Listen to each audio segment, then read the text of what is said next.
വിശുദ്ധ ലൂക്ക എഴുതിയ സുവിശേഷം അധ്യായം 6. സാബത്ത് ആചരണത്തെക്കുറിച്ച് തർക്കം. ഒരു സാബത്ത് ദിവസം യേശു ഗോതമ്പ് വയലിലൂടെ കടന്നു പോകുമ്പോൾ അവൻ്റെ ശിഷ്യന്മാർ കതിരുകൾ പറിച്ച് കൈകൊണ്ട് തിരുമ്മി തിന്നു. ഫരിസയരിൽ ചിലർ ചോദിച്ചു, സാബത്തിൽ നിഷിദ്ധമായത് നിങ്ങൾ ചെയ്യുന്നത് എന്ത്? അവൻ മറുപടി പറഞ്ഞു, വിശന്നപ്പോൾ ദാവീദും അനുചരന്മാരും എന്താണ് ചെയ്തതെന്ന് നിങ്ങൾ വായിച്ചിട്ടില്ലേ? അവൻ ദേവാലയത്തിൽ പ്രവേശിച്ച് പുരോഹിതന്മാർക്കല്ലാതെ മറ്റാർക്കും ഭക്ഷിക്കാൻ അനുവാദമില്ലാത്ത കാഴ്ചയപ്പം എടുത്ത് ഭക്ഷിക്കുകയും കൂടെ ഉണ്ടായിരുന്നവർക്ക് കൊടുക്കുകയും ചെയ്തില്ലേ? അവൻ അവരോട് പറഞ്ഞു, മനുഷ്യപുത്രൻ സാബത്തിൻ്റെയും കർത്താവാണ്. സാബത്തിൽ രോഗശാന്തി. മറ്റൊരു സാബത്തിൽ അവനൊരു സിനഗോഗിൽ പ്രവേശിച്ച് പഠിപ്പിക്കുകയായിരുന്നു. അവിടെ വലത്തുകൈ ശോഷിച്ച ഒരുവനുണ്ടായിരുന്നു. നിയമജ്ഞരും ഫരിസയരും യേശുവിൽ കുറ്റം ആരോപിക്കാൻ പഴുതു നോക്കി സാബത്തിൽ അവൻ രോഗശാന്തി നൽകുമോ എന്ന് ശ്രദ്ധിച്ചുകൊണ്ടിരുന്നു. അവൻ അവരുടെ വിചാരങ്ങൾ മനസ്സിലാക്കിയിട്ട് കൈ ശോഷിച്ചവനോട് പറഞ്ഞു, എഴുന്നേറ്റ് നടുവിൽ വന്ന് നിൽക്കുക. അവൻ എഴുന്നേറ്റ് നിന്നു. യേശു അവരോട് പറഞ്ഞു, ഞാൻ നിങ്ങളോട് ചോദിക്കുന്നു, സാബത്തിൽ നന്മ ചെയ്യുന്നതോ തിന്മ ചെയ്യുന്നതോ ജീവനെ രക്ഷിക്കുന്നതോ നശിപ്പിക്കുന്നതോ ഏതാണ് അനുവദനീയം? അവിടെ കൂടിയിരുന്ന എല്ലാവരുടെയും നേരെ നോക്കിക്കൊണ്ട് അവൻ ആ മനുഷ്യനോട് പറഞ്ഞു, കൈ നീട്ടുക. അവൻ കൈ നീട്ടി, അത് സുഖപ്പെട്ടു. അവർ രോഷാകുലരായി യേശുവിനോട് എന്താണ് ചെയ്യേണ്ടതെന്ന് പരസ്പരം ആലോചിച്ചു. അപ്പസ്തോലന്മാരെ തിരഞ്ഞെടുക്കുന്നു. ആ ദിവസങ്ങളിൽ അവൻ പ്രാർത്ഥിക്കാനായി ഒരു മലയിലേക്ക് പോയി. അവിടെ ദൈവത്തോട് പ്രാർത്ഥിച്ചുകൊണ്ട് രാത്രി മുഴുവൻ ചെലവഴിച്ചു. പ്രഭാതമായപ്പോൾ അവൻ ശിഷ്യന്മാരെ അടുത്ത് വിളിച്ച് അവരിൽ നിന്ന് 12 പേരെ തിരഞ്ഞെടുത്ത് അവർക്ക് അപ്പസ്തോലന്മാർ എന്ന് പേര് നൽകി. അവർ പത്രോസ് എന്നവൻ പേര് നൽകിയ ശിമയോൻ, അവൻ്റെ സഹോദരനായ അന്ത്രയോസ്, യാക്കോബ്, യോഹന്നാൻ, ഫിലിപ്പോസ്, ബർത്തലോമിയോ, മത്തായി, തോമസ്, ഹെൽപ്പയുടെ പുത്രനായ യാക്കോബ്, തീവ്രവാദിയായി അറിയപ്പെടുന്ന ശിമയോൻ, യാക്കോബിൻ്റെ മകനായ യൂദാസ്, ഒറ്റുകാരനായി തീർന്ന യൂദാസ് കറിയോത്ത എന്നിവരാണ്. രോഗികളെ സുഖപ്പെടുത്തുന്നു. അവൻ അവരോടുകൂടി ഇറങ്ങി സമതലത്തിൽ വന്നു നിന്നു.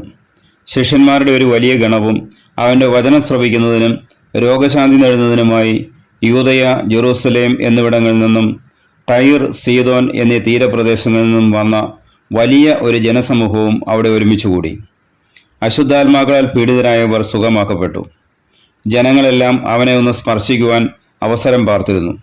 എന്നാൽ അവനിൽ നിന്ന് ശക്തി പുറപ്പെട്ട് എല്ലാവരെയും സുഖപ്പെടുത്തിയിരുന്നു. സുവിശേഷ ഭാഗ്യങ്ങൾ. അവൻ ശിഷ്യരുടെ നേരെ കണ്ണുകൾ ഉയർത്തി അരുളി ചെയ്തു, ദരിദ്രരെ, നിങ്ങൾ ഭാഗ്യവാന്മാർ, ദൈവരാജ്യം നിങ്ങളുടേതാണ്. ഇപ്പോൾ വിശപ്പ് സഹിക്കുന്നവരെ, നിങ്ങൾ ഭാഗ്യവാന്മാർ, നിങ്ങൾ തൃപ്തരാക്കപ്പെടും. ഇപ്പോൾ കരയുന്നവരെ, നിങ്ങൾ ഭാഗ്യവാന്മാർ, നിങ്ങൾ ചിരിക്കും. മനുഷ്യപുത്രൻ നിമിത്തം മനുഷ്യർ നിങ്ങളെ ദ്വേഷിക്കുകയും പുറന്തള്ളുകയും അവഹേളിക്കുകയും നിങ്ങളുടെ പേര് ദുഷിച്ചതായി കരുതി തിരസ്കരിക്കുകയും ചെയ്യുമ്പോൾ നിങ്ങൾ ഭാഗ്യവാന്മാർ. അപ്പോൾ നിങ്ങൾ ആഹ്ലാദിക്കുവിൻ, സന്തോഷിച്ച് കുതിച്ചു ചാടുവിൻ. സ്വർഗത്തിൽ നിങ്ങളുടെ പ്രതിഫലം വലുതായിരിക്കും. അവരുടെ പിതാക്കന്മാർ പ്രവാചകന്മാരോടും ഇപ്രകാരം തന്നെയാണ് പ്രവർത്തിച്ചത്. എന്നാൽ സമ്പന്നരെ, നിങ്ങൾക്ക് ദുരിതം, നിങ്ങളുടെ ആശ്വാസം നിങ്ങൾക്ക് ലഭിച്ചു കഴിഞ്ഞു. ഇപ്പോൾ സംതൃപ്തരായി കഴിയുന്നവരെ, നിങ്ങൾക്ക് ദുരിതം, നിങ്ങൾക്ക് വിശക്കും. ഇപ്പോൾ ചിരിക്കുന്നവരെ, നിങ്ങൾക്ക് ദുരിതം, നിങ്ങൾ ദുഃഖിച്ച് കരയും. മനുഷ്യരെല്ലാം നിങ്ങളെ പ്രശംസിച്ച് സംസാരിക്കുമ്പോൾ നിങ്ങൾക്ക് ദുരിതം. അവരുടെ പിതാക്കന്മാർ വ്യാജ പ്രവാചകന്മാരോടും അങ്ങനെ തന്നെ ചെയ്തു.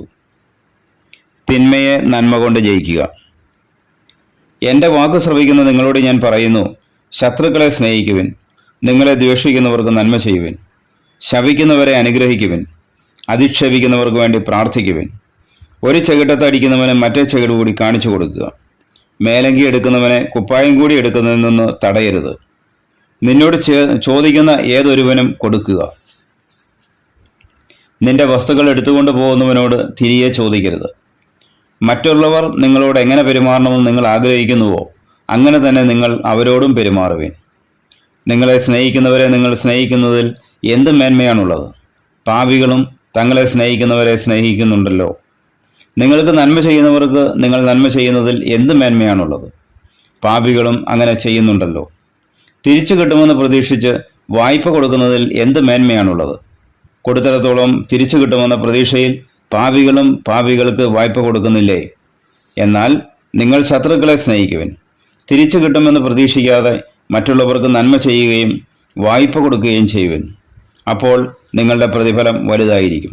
നിങ്ങൾ അത്യുന്നതൻ്റെ പുത്രന്മാരായിരിക്കുകയും ചെയ്യും. കാരണം അവിടുന്ന് നന്ദിഹീനരോടും ദുഷ്ടരോടും കരുണ കാണിക്കുന്നു. നിങ്ങളുടെ പിതാവ് കരുണയുള്ളവനായിരിക്കുന്നത് പോലെ നിങ്ങളും കരുണയുള്ളവരായിരിക്കുവിൻ. അന്യരെ വിധിക്കരുത്. നിങ്ങൾ വിധിക്കരുത്, നിങ്ങളും വിധിക്കപ്പെടുകയില്ല.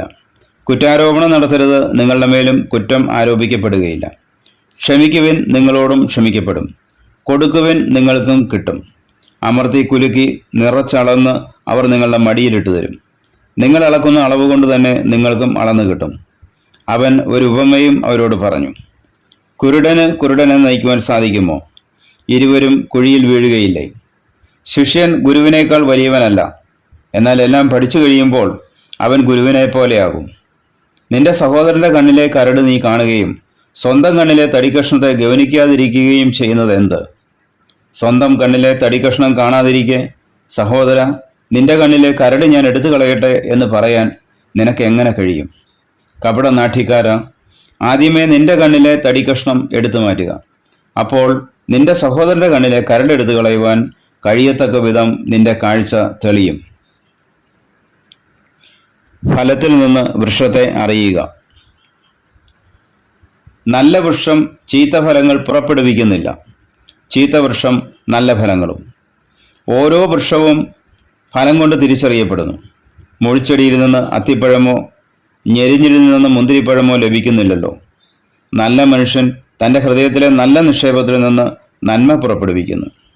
ചീത്ത മനുഷ്യൻ തിന്മയിൽ നിന്ന് തിന്മ പുറപ്പെടുവിക്കുന്നു. ഹൃദയത്തിൻ്റെ നിറവിൽ നിന്നാണല്ലോ അത്തരം സംസാരിക്കുന്നത്. ഉറച്ച അടിസ്ഥാനം. നിങ്ങൾ എന്നെ കർത്താവേ കർത്താവേ എന്ന് വിളിക്കുകയും ഞാൻ പറയുന്ന കാര്യങ്ങൾ പ്രവർത്തിക്കാതിരിക്കുകയും ചെയ്യുന്നത് എന്തുകൊണ്ട്? എൻ്റെ അടുത്ത് വന്ന് എൻ്റെ വചനം കേൾക്കുകയും അതനുസരിച്ച് പ്രവർത്തിക്കുകയും ചെയ്യുന്നവൻ ആർക്ക് സദൃശനാണെന്ന് ഞാൻ വ്യക്തമാക്കാം. ആഴത്തിൽ കുഴിച്ച് പാറമേൽ അടിസ്ഥാനമിട്ട് വീട് പണിത മനുഷ്യനോട് സദൃശനാണ് അവൻ. വെള്ളപ്പൊക്കമുണ്ടാവുകയും ഒഴുക്ക് അതിന്മേൽ ആഞ്ഞടിക്കുകയും ചെയ്തു. എന്നാൽ ആ വീടിനെ ഇളക്കാൻ കഴിഞ്ഞില്ല. എന്നാൽ അത് ബലിഷ്ഠമായി പണിയപ്പെട്ടിരുന്നു. വചനം കേൾക്കുകയും എന്നാൽ അതനുസരിച്ച് പ്രവർത്തിക്കാതിരിക്കുകയും ചെയ്യുന്ന മനുഷ്യൻ ഉറപ്പില്ലാത്ത തറമേൽ വീട് പണിതവന് തുല്യൻ. ജലപ്രവാഹം അതിന്മേൽ ആഞ്ഞടിച്ചു, ഉടനെ അത് നിലംപതിച്ചു. ആ വീടിൻ്റെ തകർച്ച വലുതായിരുന്നു. അധ്യായം 7. ശതാധിപന്റെ ഭൃത്യനെ സുഖപ്പെടുത്തുന്നു. യേശു ജനങ്ങളോടുള്ള പ്രബോധനം അവസാനിപ്പിച്ച് കവർനാമിലേക്ക് പോയി. അവിടെ ഒരു ശതാധിപന്റെ ഭൃത്യൻ രോഗം ബാധിച്ച് ആസന്ന മരണനായി കിടന്നിരുന്നു. അവൻ യജമാനന് പ്രിയങ്കരനായിരുന്നു. ശതാധിപൻ യേശുവിനെപ്പറ്റി കേട്ട് തൻ്റെ ഭൃത്യനെ സുഖപ്പെടുത്തണമെന്ന് അപേക്ഷിക്കാൻ ചില യഹൂദ പ്രമാണികളെ അവൻ്റെ അടുത്തേക്ക് അയച്ചു. അവർ യേശുവിൻ്റെ അടുത്ത് വന്ന് കേണപേക്ഷിച്ച് പറഞ്ഞു, നീ ഇത് ചെയ്തു കൊടുക്കാൻ അവൻ അർഹനാണ്. എന്നാൽ അവൻ നമ്മുടെ ജനത്തെ സ്നേഹിക്കുന്നു, നമുക്കൊരു സിനഗോഗ് പണിയിച്ചു തരികയും ചെയ്തിട്ടുണ്ട്. യേശു അവരോടൊപ്പം പുറപ്പെട്ടു. അവൻ വീടിനോട് അടുക്കാറായപ്പോൾ ആ ശതാധിപൻ തൻ്റെ സ്നേഹിതരിൽ ചിലരെ അയച്ച് അവനോട് പറഞ്ഞു, കർത്താവേ, അങ്ങ് ബുദ്ധിമുട്ടേണ്ട. അങ്ങൻ്റെ വീട്ടിൽ പ്രവേശിക്കാൻ ഞാൻ യോഗ്യനല്ല. അങ്ങേ നേരിട്ട് സമീപിക്കാൻ പോലും എനിക്ക് യോഗ്യതയില്ല എന്ന് ഞാൻ വിചാരിച്ചു. അങ്ങ് ഒരു വാക്ക് ഉച്ചരിച്ചാൽ മാത്രം മതി, എൻ്റെ ഭൃത്യൻ സുഖപ്പെട്ടുകൊള്ളും. കാരണം ഞാനും അധികാരത്തിന് കീഴ്പ്പെട്ടവനാണ്. എൻ്റെ കീഴിലും പടയാളികളുണ്ട്. ഞാൻ ഒരുവനോട് പോവുക എന്ന് പറയുമ്പോൾ അവൻ പോകുന്നു, വേറൊരുവനോട് വരിക എന്ന് പറയുമ്പോൾ അവൻ വരുന്നു. എൻ്റെ ദാസരോട് ഇത് ചെയ്യുക എന്ന് പറയുമ്പോൾ അവൻ ചെയ്യുന്നു. യേശു ഇത് കേട്ട് അവനെപ്പറ്റി വിസ്മയിച്ചു. തന്നെ അനുഗമിച്ചിരുന്ന ജനക്കൂട്ടത്തിന് നേരെ തിരിഞ്ഞ് അവൻ പറഞ്ഞു, ഞാൻ നിങ്ങളോട് പറയുന്നു, ഇസ്രായേലിൽ പോലും ഇതുപോലുള്ള വിശ്വാസം ഞാൻ കണ്ടിട്ടില്ല. അയക്കപ്പെട്ടവർ തിരിച്ചു ചെന്നപ്പോൾ ആ ഭൃത്യൻ സുഖപ്പെട്ടിരിക്കുന്നതായി കണ്ടു. നായിനിലെ വിധവയുടെ മകനെ പുനർജീവിപ്പിക്കുന്നു. അതിനുശേഷം അവൻ നായിൻ എന്ന പട്ടണത്തിലേക്ക് പോയി. ശിഷ്യന്മാരും വലിയൊരു ജനക്കൂട്ടവും അവനെ അനുഗമിച്ചു. അവൻ നഗര കവാടത്തിനടുത്തെത്തിയപ്പോൾ മരിച്ചുപോയ ഒരുവനെ ചിലർ എടുത്തുകൊണ്ടുവരുന്നത് കണ്ടു. ഒരു വിധവയുടെ ഏകപുത്രനായിരുന്നു അവൻ. പട്ടണത്തിൽ നിന്ന് വലിയൊരു ജനക്കൂട്ടവും അവളോടൊപ്പം ഉണ്ടായിരുന്നു. അവളെ കണ്ട് മനസ്സലിഞ്ഞ് കർത്താവ് അവളോട് പറഞ്ഞു, കരയേണ്ട. അവൻ മുന്നോട്ട് വന്ന് ശവമഞ്ചത്തിന്മേൽ തൊട്ടു. അത് വഹിച്ചിരുന്നവർ നിന്നു. അപ്പോൾ അവൻ പറഞ്ഞു, യുവാവേ, ഞാൻ നിന്നോട് പറയുന്നു, എഴുന്നേൽക്കുക. മരിച്ചവൻ ഉടനെ എഴുന്നേറ്റിരുന്നു. അവൻ സംസാരിക്കാൻ തുടങ്ങി. യേശു അവനെ അമ്മയ്ക്ക് ഏൽപ്പിച്ചു കൊടുത്തു. എല്ലാവരും ഭയപ്പെട്ടു. അവർ ദൈവത്തെ സ്തുതിച്ചുകൊണ്ട് പറഞ്ഞു, ഒരു വലിയ പ്രവാചകൻ നമ്മുടെ ഇടയിൽ ഉദയം ചെയ്തിരിക്കുന്നു. ദൈവം തൻ്റെ ജനത്തെ സന്ദർശിച്ചിരിക്കുന്നു. അവനെപ്പറ്റിയുള്ള ഈ വാർത്ത യൂദയ മുഴുവനിലും പരിസരങ്ങളിലും പരന്നു. സ്നാപകന്റെ ശിഷ്യന്മാർ യേശുവിനെ സമീപിക്കുന്നു. ഈ സംഭവങ്ങളെപ്പറ്റിയെല്ലാം യോഹന്നാന്റെ ശിഷ്യന്മാർ അവനെ അറിയിച്ചു. അവൻ ശിഷ്യന്മാരിൽ രണ്ടുപേരെ വിളിച്ച്, വരാനിരിക്കുന്നവൻ നീ തന്നെയോ അതോ ഞങ്ങൾ വേറൊരുവനെ കാത്തിരിക്കണമോ എന്ന് കർത്താവിനോട് ചോദിക്കാൻ പറഞ്ഞയച്ചു. അവർ അവൻ്റെ അടുത്ത് ചെന്ന് പറഞ്ഞു, വരാനിരിക്കുന്നവൻ നീ തന്നെയോ അതോ ഞങ്ങൾ വേറൊരുവനെ കാത്തിരിക്കണമോ എന്ന് ചോദിക്കാൻ സ്നാപക യോഹന്നാൻ ഞങ്ങളെ നിന്റെ അടുത്തേക്ക് അയച്ചിരിക്കുന്നു. അപ്പോൾ യേശു വളരെ പേരെ രോഗങ്ങളിൽ നിന്നും പീഡകളിൽ നിന്നും അശുദ്ധാത്മാക്കളിൽ നിന്നും സുഖപ്പെടുത്തുകയും അനേകം കുരുടന്മാർക്ക് കാഴ്ച കൊടുക്കുകയും ചെയ്തു. അവൻ പറഞ്ഞു, നിങ്ങൾ കാണുകയും കേൾക്കുകയും ചെയ്തതെല്ലാം ചെന്ന് യോഹന്നാനെ അറിയിക്കുക. കുരുടന്മാർ കാണുന്നു, മുടന്തന്മാർ നടക്കുന്നു, കുഷ്ഠരോഗികൾ സുഖപ്പെടുന്നു, ചെകിടർ കേൾക്കുന്നു, മരിച്ചവർ ഉയർപ്പിക്കപ്പെടുന്നു, ദരിദ്രരോട് സുവിശേഷം പ്രസംഗിക്കപ്പെടുന്നു. എന്നിൽ ഇടർച്ചയുണ്ടാകാത്തവൻ ഭാഗ്യവാൻ. യോഹന്നാനെക്കുറിച്ച് യേശുവിൻ്റെ സാക്ഷ്യം. യോഹന്നാന്റെ ദൂതന്മാർ പോയപ്പോൾ യേശു അവനെപ്പറ്റി ജനക്കൂട്ടത്തോട് പറയാൻ തുടങ്ങി. നിങ്ങൾ എന്ത് കാണാനാണ് മരുഭൂമിയിലേക്ക് പോയത്? കാറ്റത്തുലയുന്ന ഞാങ്ങണയോ? അല്ലെങ്കിൽ പിന്നെ എന്ത് കാണാനാണ് നിങ്ങൾ പോയത്? മൃദുല വസ്ത്രങ്ങൾ ധരിച്ചവനെയോ? മോടിയായി വസ്ത്രം ധരിച്ച് ആഡംബരത്തിൽ ജീവിക്കുന്നവർ രാജകൊട്ടാരങ്ങളിലാണല്ലോ. അതുമല്ലെങ്കിൽ എന്ത് കാണാനാണ് നിങ്ങൾ പോയത്? പ്രവാചകനെയോ?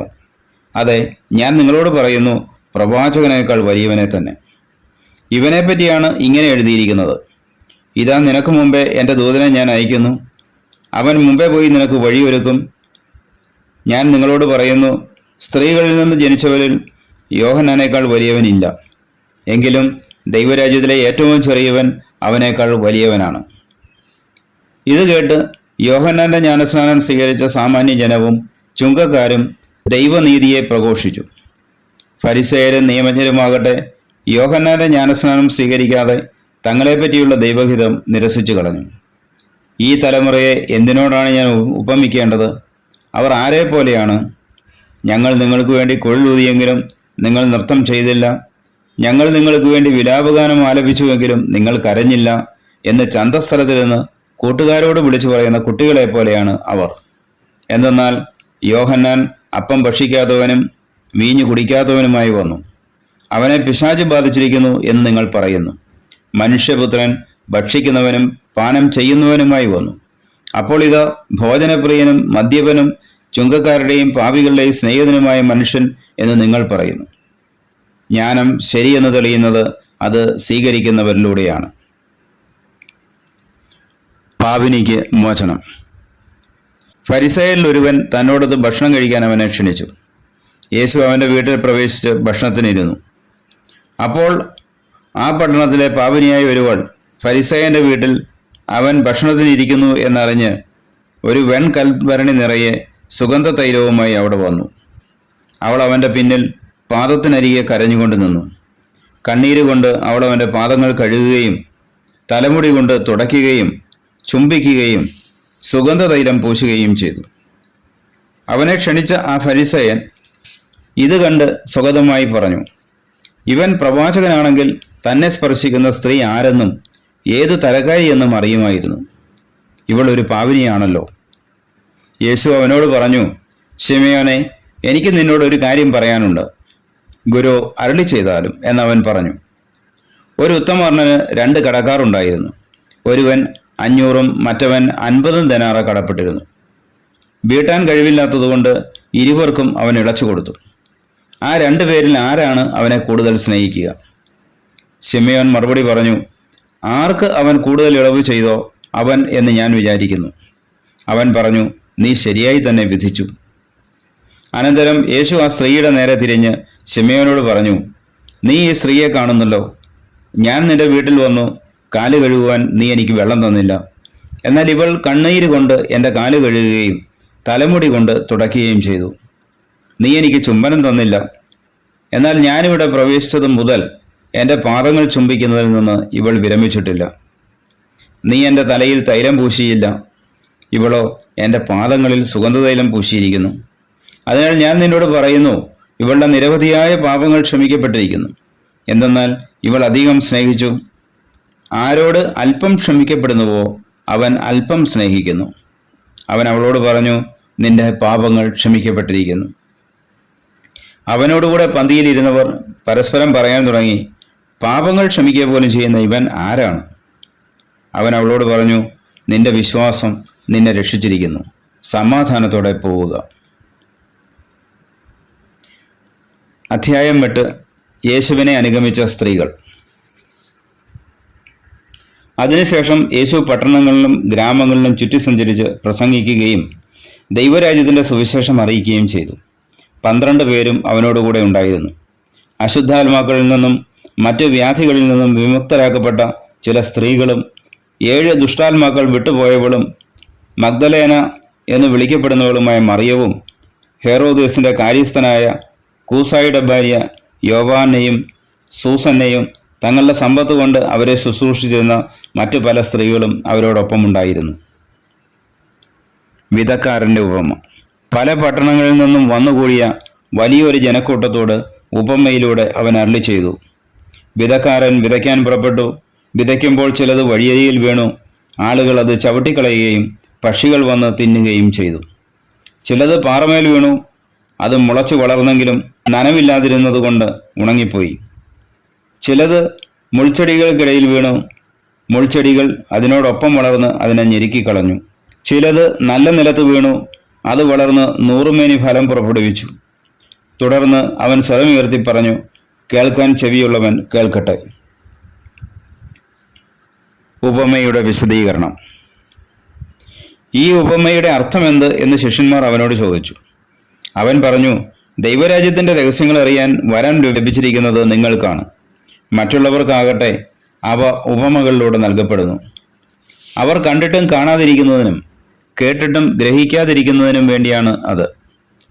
ഉപമ ഇതാണ്: വിത്ത് ദൈവവചനമാണ്. ചിലർ വചനം ശ്രവിച്ചെങ്കിലും അവർ വിശ്വസിക്കുകയോ രക്ഷപ്പെടുകയോ ചെയ്യാതിരിക്കുവാൻ വേണ്ടി പിശാച് വന്ന് അവരുടെ ഹൃദയങ്ങളിൽ നിന്ന് വചനം എടുത്തു കളയുന്നു. ഇവരാണ് വഴിയരികിൽ വീണ വിത്ത്. പാറയിൽ വീണത് വചനം കേൾക്കുമ്പോൾ സന്തോഷത്തോടെ അത് സ്വീകരിക്കുന്നവരാണ്. എങ്കിലും അവർക്ക് വേരുകളില്ല. അവർ കുറേ നാളത്തേക്ക് വിശ്വസിക്കുന്നു. എന്നാൽ പ്രലോഭനങ്ങളുടെ സമയത്ത് അവർ വീണു പോകുന്നു. മുള്ളുകളുടെ ഇടയിൽ വീണത് വചനം കേൾക്കുന്നെങ്കിലും ജീവിതക്ലേശങ്ങൾ, സമ്പത്ത്, സുഖഭോഗങ്ങൾ എന്നിവ വചനത്തെ ഞെരുക്കിക്കളയുന്നതുകൊണ്ട് ഫലം പുറപ്പെടുവിക്കാത്തവരാണ്. നല്ല നിലത്ത് വീണതോ വചനം കേട്ട് ഉത്കൃഷ്ടവും നിർമ്മലവുമായ ഹൃദയത്തിൽ അത് സംഗ്രഹിച്ച് ക്ഷമയോടെ ഫലം പുറപ്പെടുവിക്കുന്നവരാണ്. ദീപം മറച്ചു വയ്ക്കരുത്. ആരും വിളക്ക് കൊളുത്തി പാത്രം കൊണ്ട് മൂടുകയോ കട്ടിലിനടിയിൽ വയ്ക്കുകയോ ചെയ്യുന്നില്ല. മറിച്ച് അകത്ത് പ്രവേശിക്കുന്നവർക്ക് വെളിച്ചം കാണാൻ അത് പീഠത്തിന്മേൽ വയ്ക്കുന്നു. മറഞ്ഞിരിക്കുന്നതൊന്നും വെളിപ്പെടാതിരിക്കുകയില്ല.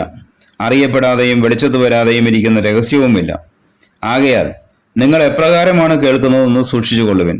എന്തെന്നാൽ ഉള്ളവന് പിന്നെയും നൽകപ്പെടും, ഇല്ലാത്തവനിൽ നിന്ന് ഉണ്ടെന്നവൻ വിചാരിക്കുന്നത് കൂടെയും എടുക്കപ്പെടും. യേശുവിൻ്റെ അമ്മയും സഹോദരരും. അവൻ്റെ അമ്മയും സഹോദരരും അവനെ കാണാൻ വന്നു. എന്നാൽ ജനക്കൂട്ടം നിമിത്തം അവൻ്റെ അടുത്ത് എത്താൻ കഴിഞ്ഞില്ല. നിന്റെ അമ്മയും സഹോദരരും നിന്നെ കാണാൻ ആഗ്രഹിച്ച് പുറത്തു നിൽക്കുന്നു എന്നവർ അവനെ അറിയിച്ചു. അവൻ പറഞ്ഞു, ദൈവവചനം ശ്രവിക്കുകയും അതനുസരിച്ച് പ്രവർത്തിക്കുകയും ചെയ്യുന്നവരാണ് എൻ്റെ അമ്മയും സഹോദരരും. കൊടുങ്കാറ്റിനെ ശാന്തമാക്കുന്നു. ഒരു ദിവസം യേശുവും ശിഷ്യന്മാരും വഞ്ചിയിൽ കയറി നമുക്ക് തടാകത്തിന് മറുകരയ്ക്ക് പോകാം എന്നവർ പറഞ്ഞു. അവർ പുറപ്പെട്ടു. അവർ തുഴഞ്ഞുകൊണ്ടിരുന്നപ്പോൾ അവൻ ഉറങ്ങുകയായിരുന്നു. അപ്പോൾ തടാകത്തിൽ കൊടുങ്കാറ്റുണ്ടായി. വഞ്ചിയിൽ വെള്ളം കയറി. അവർ അപകടത്തിലായി. അവർ അടുത്തു വന്ന്, ഗുരു ഗുരു, ഞങ്ങൾ നശിക്കുന്നു എന്ന് പറഞ്ഞ് അവനെ ഉണർത്തി. അവൻ എഴുന്നേറ്റ് കാറ്റിനെയും തിരകളെയും ശാസിച്ചു. അവ നിലച്ചു, ശാന്തതയുണ്ടായി. അവൻ അവരോട് ചോദിച്ചു, നിങ്ങളുടെ വിശ്വാസം എവിടെ? അവർ ഭയന്ന് അത്ഭുതത്തോടെ അന്യോന്യം പറഞ്ഞു, ഇവൻ ആരാണ്? കാറ്റിനോടും വെള്ളത്തോടും ഇവൻ കൽപ്പിക്കുകയും അവ അനുസരിക്കുകയും ചെയ്യുന്നുവല്ലോ. നമ്മുടെ കർത്താവായ മിശിഹായിക്ക് സ്തുതി.